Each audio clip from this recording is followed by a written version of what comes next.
3000 commandos burkinabés se massent à la frontière ivoirienne. Les autorités disent avoir déjoué le 7 janvier une tentative de coup d'État visant à neutraliser le capitaine, et elles évoquent deux méthodes: tir à bout portant ou mine à domicile. Pourquoi risquer l'escalade si Ibrahim Traoré vient d'échapper au pire encore? La réponse dévoile un système entier. Cette vidéo promet une chose précise: clarifier pourquoi un événement militaire apparemment limité engage en réalité la stabilité politique, économique et sociale d'un pays entier et au-delà, celle de toute une région. En moins de 30 minutes, vous comprendrez ce qui est réellement en jeu: la sécurité personnelle d'un dirigeant, la solidité d'un État et la ligne invisible entre voisinage pacifique et confrontation durable. L'enjeu dépasse les communiqués officiels. Il touche au flux d'argent, aux loyautés militaires, aux choix diplomatiques et à la manière dont une menace interne peut devenir un signal externe. À travers des faits issus du récit concurrent, sans extrapolation ni chiffres inventés, l'analyse montrera comment une tentative d'assassinat présumé peut déclencher des décisions qui redessinent des frontières politiques autant que mentales. Il ne s'agit pas de convaincre, mais de comprendre. Comprendre pourquoi certains actes sont interprétés comme défensifs par une partie de la population et comme provocateurs par d'autres. À la fin de cette partie, une question guidera la suite. Ce déploiement protège-t-il seulement un homme ou un cap stratégique incarné par Ibrahim Traoré? Les autorités burkinabées ont révélé une tentative de coup d'État sophistiquée avec des implications profondes. Visant l'élimination physique du chef de l'État a été déjouée et une trace financière précise en serait le point de départ. Elles évoquent un transfert d'environ 70 millions de francs CFA présenté comme reliant des acteurs exilés à une logistique opérationnelle active. Cette information, mise en avant dès l'ouverture officielle, change immédiatement la lecture du déploiement militaire. Pour saisir ce changement, il est important de remettre les faits dans leur contexte. Le Burkina Faso traverse depuis plusieurs années une phase de recomposition politique et sécuritaire marquée par la rupture avec d'anciens partenaires, la réorganisation de l'armée et une pression persistante liée aux violences armées. Dans ce climat, toute menace ciblant le sommet de l'État prend une dimension systémique, car elle touche à la continuité même du pouvoir. Les autorités décrivent un scénario précis: neutraliser Ibrahim Traoré afin de provoquer une décapitation rapide de la chaîne de commandement, suivie d'un chaos institutionnel exploitable. Cette hypothèse n'est pas présentée comme un acte isolé, mais comme l'aboutissement d'un enchaînement mêlant rancœur politique, exil et ressources financières. Le récit insiste sur le fait que l'argent ne circule pas au hasard et qu'un tel flux suppose des relais, des complicités et un minimum de protection.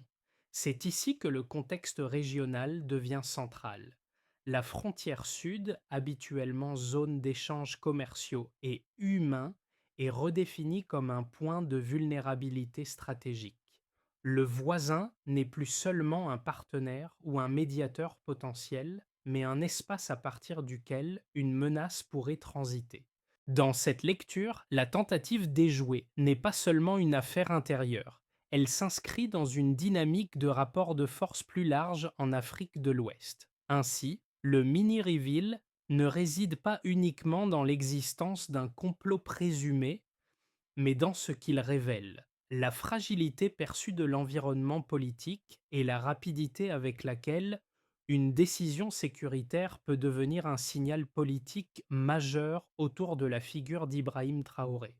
Pour saisir les effets immédiats de cette décision, il faut quitter un instant le niveau des annonces officielles et observer ceux qui servent de trait d'union entre l'État et le terrain. Le récit concurrent met en avant des officiers intermédiaires et des soldats déployés aux postes frontières, figure discrète mais essentielle, chargée de transformer une directive politique en réalité concrète. Ce sont eux qui incarnent, dès les premières heures, la portée réelle de l'ordre donné. Sur le plan militaire, l'impact est d'abord organisationnel. Les unités concernées passent d'une posture de surveillance routinière à une logique de contrôle renforcée, avec inspection systématique, filtrage des passages et présence visible. Cette transition rapide est présentée comme un signal interne, montrer que la chaîne de commandement fonctionne sans rupture, malgré la menace alléguée. Pour les soldats, cela signifie des journées plus longues, une exposition accrue et la conscience d'être placé en première ligne d'un message politique. Du côté des civils, les effets sont plus ambivalents. Les commerçants frontaliers voient leurs activités ralenties, parfois stoppées, tandis que les habitants des zones concernées doivent s'adapter à une nouvelle normalité faite de contrôle et d'attente. Le récit souligne cependant que ces contraintes sont, pour une partie de la population, acceptées comme un coût temporaire au nom de la sécurité nationale. Cette acceptation précoce est décrite comme un élément clé de la légitimation de la mesure. Dans cette phase initiale, Ibrahim Traoré apparaît moins comme une figure distante que comme le point de convergence des attentes et des craintes. Pour certains, il incarne la protection face à une menace externe.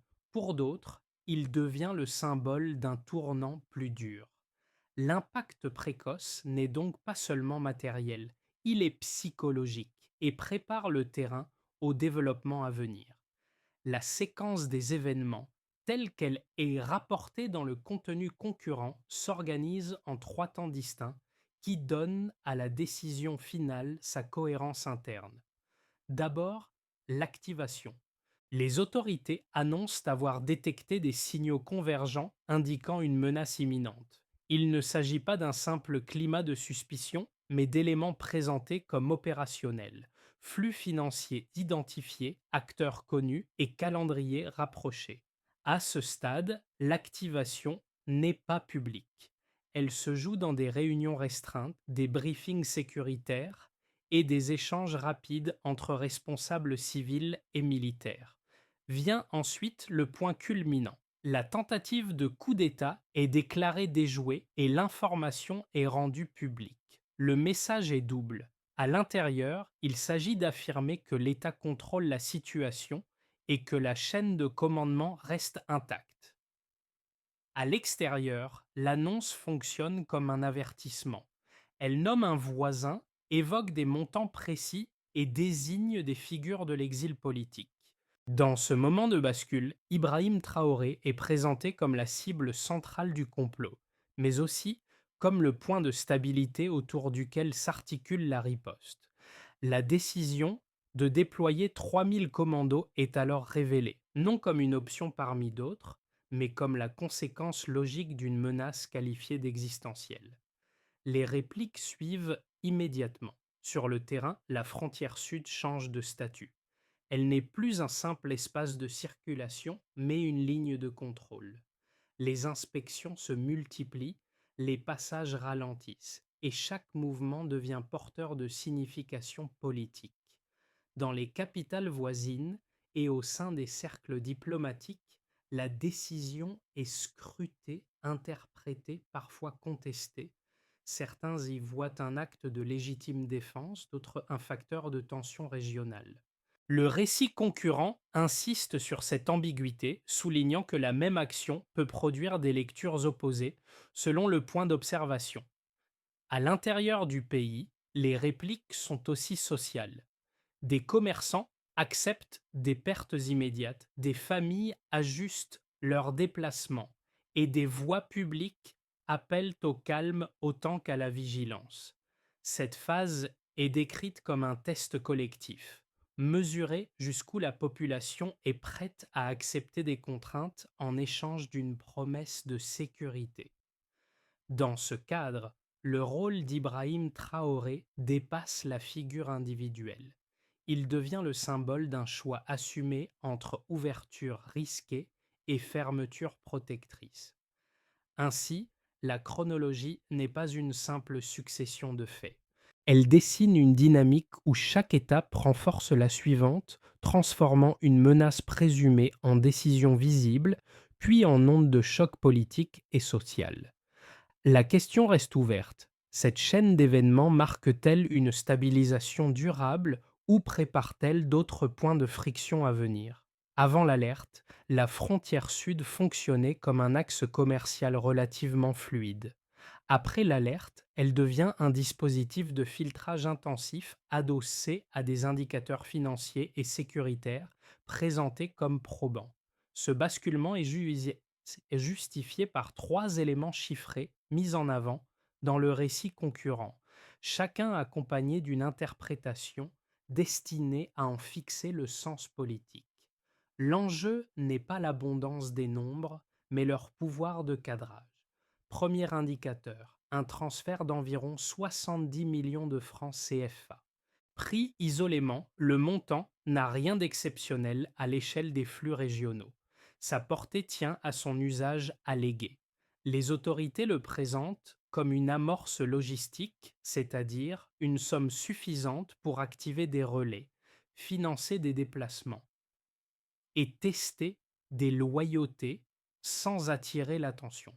Autrement dit, le chiffre n'est pas brandi pour impressionner, mais pour suggérer un seuil opérationnel minimal, celui à partir duquel une intention devient action. Deuxième indicateur, l'équivalent d'environ 125 000 dollars. La conversion sert ici de passerelle narrative. Elle permet de traduire un montant local en référence internationale afin que des publics extérieurs puissent en mesurer la portée. Le récit insiste sur l'idée que ce niveau de financement ne relève ni du hasard ni de la petite criminalité. Il suppose des circuits bancaires, des validations successives et une capacité à déplacer de l'argent à travers des frontières sans rupture apparente.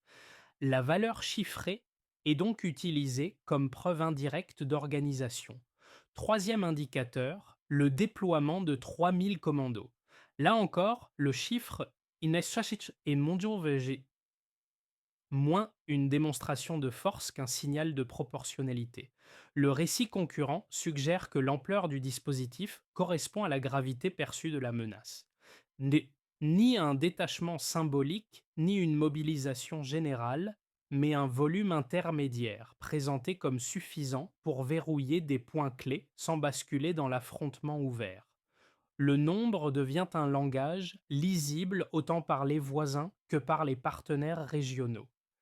Chacun de ces indicateurs est accompagné d'une phrase d'explication destinée à prévenir une lecture simpliste. Le transfert financier n'est pas décrit comme une preuve judiciaire définitive, mais comme un élément déclencheur. La conversion monétaire n'est pas une surenchère, mais un outil de compréhension. Le volume des troupes n'est pas une menace, mais une mesure de contrôle. Ensemble, ils forment un cadre interprétatif cohérent. Ce cadrage sert un objectif précis, relier une menace supposée souvent invisible à des réalités tangibles. En donnant des repères numériques limités mais répétés, le récit cherche à ancrer l'analyse dans le concret sans multiplier les données au risque de brouiller le message. Dans cette logique, Ibrahim Traoré apparaît comme le point de convergence de ces preuves, la cible présumée, le décideur de la riposte et le visage public d'une réponse calibrée. Reste une interrogation centrale. Ces chiffres suffisent-ils à convaincre au-delà des cercles déjà acquis ou ne parlent-ils qu'à ceux qui acceptent d'emblée la lecture sécuritaire proposée? Les critiques les plus structurées de cette séquence avancent deux arguments principaux qu'il convient d'examiner dans leur forme la plus solide. Le premier soutient que la tentative de coup d'État évoquée sert avant tout de justification politique à un durcissement sécuritaire. Selon cette lecture, l'annonce publique d'un complot associé à des chiffres limités et difficiles à vérifier de manière indépendante créerait un climat de peur propice à la consolidation du pouvoir exécutif. Le déploiement de 3000 commandos serait alors interprété non comme une réponse proportionnée, mais comme un signal dissuasif adressé autant à l'opposition interne qu'aux voisins régionaux. Le second argument critique met en cause la dimension régionale du récit. Il affirme que désigner implicitement un État voisin comme espace de transit d'un complot revient à externaliser des tensions internes. Dans cette optique, la fermeture partielle de la frontière et le contrôle accru des flux commerciaux risqueraient d'alimenter des frictions diplomatiques durables sans apporter de solutions structurelles aux causes profondes de l'instabilité. Les critiques insistent sur le coût économique potentiel pour les populations frontalières et sur le risque d'isolement progressif. Ces deux arguments méritent une réponse fondée sur les éléments du récit concurrent lui-même. D'abord, concernant la consolidation du pouvoir, le contenu insiste sur le caractère ciblé de la mesure. Il ne décrit ni une mobilisation générale ni une suspension des institutions civiles, mais un dispositif spatialement et temporellement circonscrit. Le message mis en avant est celui de la continuité de l'État, non de sa fermeture. La présence militaire est présentée comme un outil de contrôle, non comme un instrument de répression interne. Ensuite, sur la question régionale, le récit prend soin de distinguer population et structures étatiques. La frontière est décrite comme un filtre, pas comme une barrière punitive contre les civils. Cette nuance vise précisément à limiter l'escalade diplomatique tout en traitant la menace perçue à sa source logistique. Dans cette perspective, la décision associée à Ibrahim Traoré est présentée comme un arbitrage entre risque immédiat et coût à long terme. Le Stillman conduit ainsi à une conclusion nuancée. Les critiques soulignent des dangers réels, mais le récit concurrent tente d'y répondre en cadrant l'action comme défensive, proportionnée et réversible. La validité de cette réponse dépendra moins des intentions affichées que de la durée et de l'évolution concrète des mesures prises. Ce pivot change la nature même de la séquence. Le déploiement n'est plus seulement une mesure de sécurité, mais un acte de communication stratégique adressé simultanément à l'intérieur et à l'extérieur. À mi-parcours, le récit concurrent révèle que l'objectif n'est pas de figer un état d'urgence, mais de redéfinir les règles d'interaction. La frontière cesse d'être un espace neutre. Elle devient un filtre politique, lisible et volontairement visible. Cette bascule modifie la logique des coûts et des bénéfices.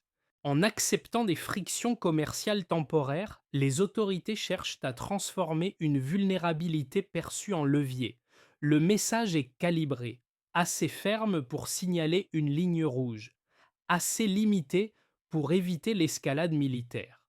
Dans cette lecture, la présence des troupes n'est pas un prélude à l'affrontement, mais une mise en scène de contrôle, destinée à dissuader sans provoquer.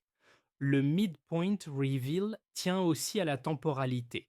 Le récit insiste sur la réversibilité conditionnelle des mesures. Autrement dit, la frontière verrouillée aujourd'hui peut redevenir un couloir demain si les conditions changent.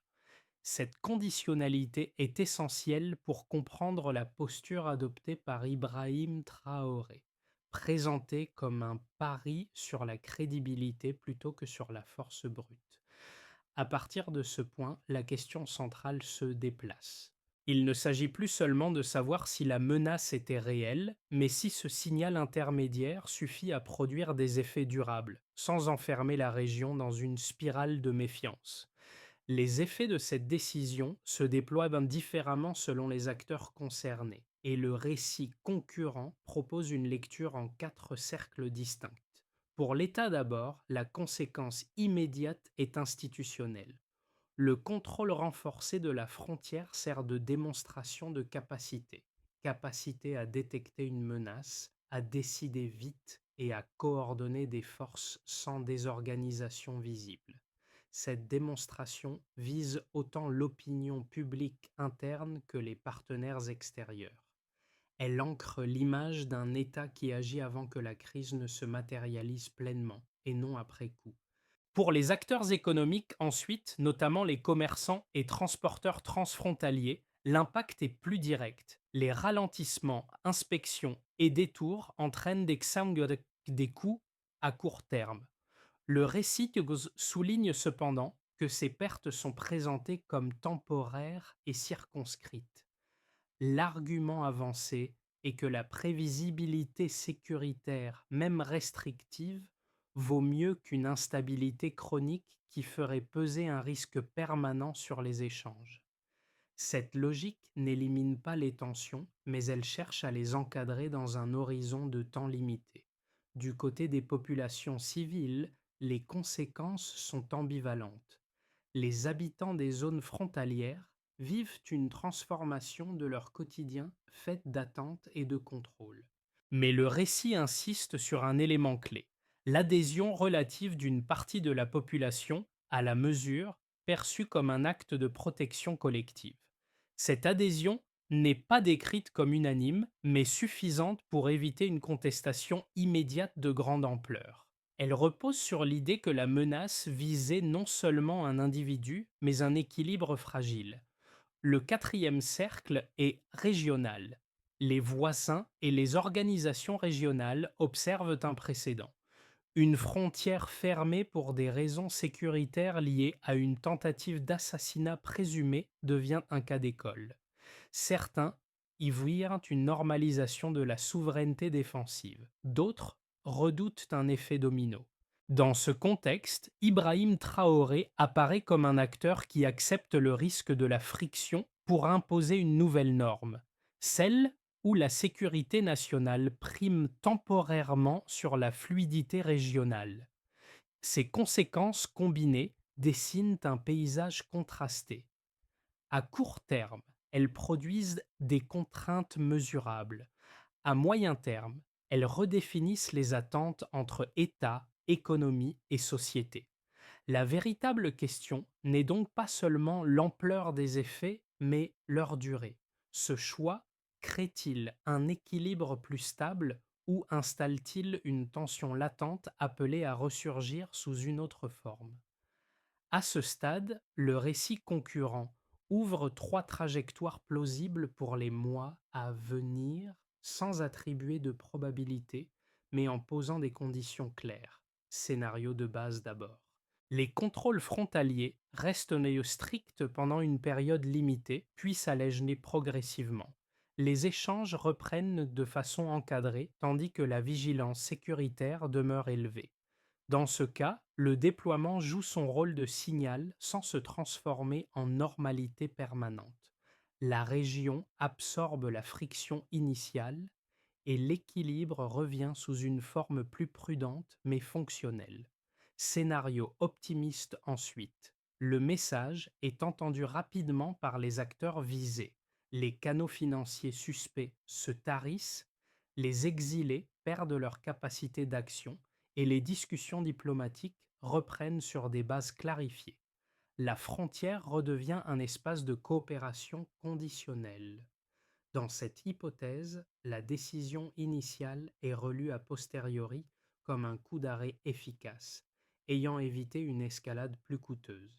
Le bénéfice principal n'est pas militaire, mais politique. La crédibilité dissuasive réduit la tentation de nouvelles manœuvres. Vient enfin le scénario défavorable. Les mesures se prolongent, les tensions s'installent, et la frontière verrouillée devient un symbole de méfiance durable. Les pertes économiques s'accumulent, la lassitude sociale augmente et des acteurs régionaux exploitent la situation pour avancer leurs propres intérêts. Dans ce cas, ce qui devait être temporaire se rigidifie et la ligne de contrôle se transforme en point de friction chronique. La sécurité immédiate est maintenue, mais au prix d'un isolement progressif. Ces trois scénarios partagent un même nœud conditionnel, la capacité à transformer une décision de sécurité en levier politique réversible. Le récit souligne qu'aucun scénario n'est automatique. Chacun dépend d'actions ultérieures, de signaux envoyés et reçus, et de la gestion du temps. Le choix stratégique n'est donc pas figé dans l'acte initial, mais dans ce qui suivra. La question qui se pose alors est simple et déterminante. Quels mécanismes permettront de sortir du mode exceptionnel sans perdre l'effet dissuasif recherché? À ce point du récit, l'enjeu cesse d'être abstrait et se rapproche de l'expérience du spectateur, quel que soit son point d'ancrage. Pour un citoyen vivant, loin des zones frontalières, la décision pose une question de confiance. Jusqu'où accepter des mesures exceptionnelles lorsque la menace est présentée comme réelle mais difficilement vérifiable de manière indépendante? Le récit concurrent suggère que cette confiance repose moins sur des détails techniques que sur la cohérence perçue entre parole et acte. Pour les acteurs économiques et sociaux, l'impact se mesure autrement. Un commerçant, un transporteur ou un agriculteur entend surtout le langage des délais, des contrôles et des coûts. Ici, le récit invite à un déplacement du regard. Comparer une contrainte ponctuelle à une instabilité prolongée. L'idée n'est pas de minimiser les pertes, mais de les inscrire dans une alternative plus large où l'absence de décision aurait pu produire des perturbations plus diffuses et durables. Un troisième groupe concerne les observateurs régionaux et diasporiques. Pour eux, la séquence agit comme un révélateur de tendance. Elle interroge la capacité des États à poser des limites sans rompre complètement les liens et à affirmer une souveraineté tout en restant ouverts à la coopération. Le spectateur est ainsi amené à réfléchir à des situations comparables dans d'autres contextes où la frontière entre protection et fermeture devient floue. Enfin, le récit propose une implication plus intime. Il suggère que chacun, à son échelle, est confronté à des arbitrages similaires. Accepter une gêne immédiate pour prévenir un risque plus grand ou privilégier le confort présent au prix d'une vulnérabilité accrue. Ce déplacement du niveau politique vers le niveau personnel crée une résonance sans donner de réponse clé en main. La question laissée au spectateur n'est donc pas de juger, mais de se situer. Face à une menace annoncée, quel compromis seriez-vous prêt à accepter et pour combien de temps? Le récit concurrent esquisse une feuille de route en plusieurs étapes, présentée comme progressive et conditionnelle afin d'éviter que la mesure sécuritaire ne se fige. Première étape, la sécurisation ciblée. Elle consiste à maintenir des contrôles renforcés aux points jugés sensibles avec une coordination étroite entre forces militaires et services civils. L'objectif affiché est de réduire les angles morts logistiques sans étendre indéfiniment le périmètre d'intervention. Deuxième étape, la clarification diplomatique. Des canaux formels sont mobilisés pour distinguer responsabilité étatique et population civile et pour poser des exigences vérifiables. Cette phase vise à transformer un signal militaire en message politique lisible en fixant des conditions de désescalade. Elle s'accompagne d'un suivi des flux financiers évoqués afin d'assécher les relais sans élargir le conflit. Troisième étape, l'ajustement économique. Des mesures temporaires sont prévues pour atténuer l'impact sur les échanges essentiels, notamment alimentaires et sanitaires. Le récit insiste sur la temporalité. Des fenêtres d'allègement sont possibles si les conditions de sécurité évoluent. Il s'agit d'éviter que la pression ne se retourne contre les populations. Quatrième étape, l'information publique. La communication est présentée comme un outil à part entière, destiné à prévenir les rumeurs et à expliquer les critères de décision. Cette transparence relative vise à maintenir l'adhésion sociale et à limiter l'usure. Dans cette feuille de route, Ibrahim Traoré apparaît comme l'arbitre des séquences. Il valide les seuils, ajuste le tempo et assume la responsabilité politique de la réversibilité. La cohérence de l'ensemble dépend donc moins d'un acte unique que de la capacité à enchaîner ces étapes sans rupture. La question décisive demeure. Ces mécanismes suffiront-ils à refermer la parenthèse sécuritaire sans en perdre les effets dissuasifs? Le récit revient alors à l'image la plus simple, celle qui avait ouvert le terrain humain de cette séquence. Des soldats postés au soleil, des routes ralenties et des habitants contraints d'attendre. Ce motif n'est pas anecdotique. Il rappelle que derrière chaque décision stratégique se trouvent des gestes ordinaires répétés jour après jour. Le contrôle d'un véhicule, la vérification d'un document, l'attente silencieuse deviennent les unités concrètes d'un choix national. En écho aux premiers impacts décrits, cette clôture émotionnelle insiste sur la continuité. Rien n'a explosé, rien ne s'est effondré. La tension est contenue mais palpable. Pour les civils, la frontière n'est plus abstraite, elle est vécue. Pour les soldats, l'ordre reçu n'est plus un communiqué, il est une responsabilité. Cette stabilité sous contrainte est présentée comme fragile, dépendante du temps et de la cohérence des actes à venir. Dans ce cadre, Ibrahim Traoré n'est pas rappelé comme un héros figé, mais comme le point de rappel d'un engagement. Son nom renvoie à une promesse implicite faite à ceux qui attendent au poste frontière, que l'effort demandé ne soit ni vain ni infini. La charge émotionnelle naît précisément de cette attente partagée. La phrase qui s'impose n'est pas triomphale, elle est suspendue. Tenir aujourd'hui pour relâcher demain sans renoncer. Reste alors une interrogation simple et humaine. Combien de temps une société peut-elle soutenir cette tension avant d'exiger un retour mesurable à la normalité? La séquence se conclut sans injonction, mais avec une invitation au dialogue. Ce qui a été décrit n'est ni un verdict définitif, ni un récit clos. C'est un moment inscrit dans une trajectoire plus longue où des choix contraints ont été posés face à une menace présentée comme immédiate. Pour certains, ces choix apparaîtront nécessaires, pour d'autres, excessifs. Cette pluralité de lecture fait partie du paysage. L'enjeu, désormais, est collectif. Comment discuter de sécurité sans réduire le débat à la peur ou à la loyauté aveugle? Comment évaluer une mesure exceptionnelle sans ignorer ses coûts humains, économiques et politiques?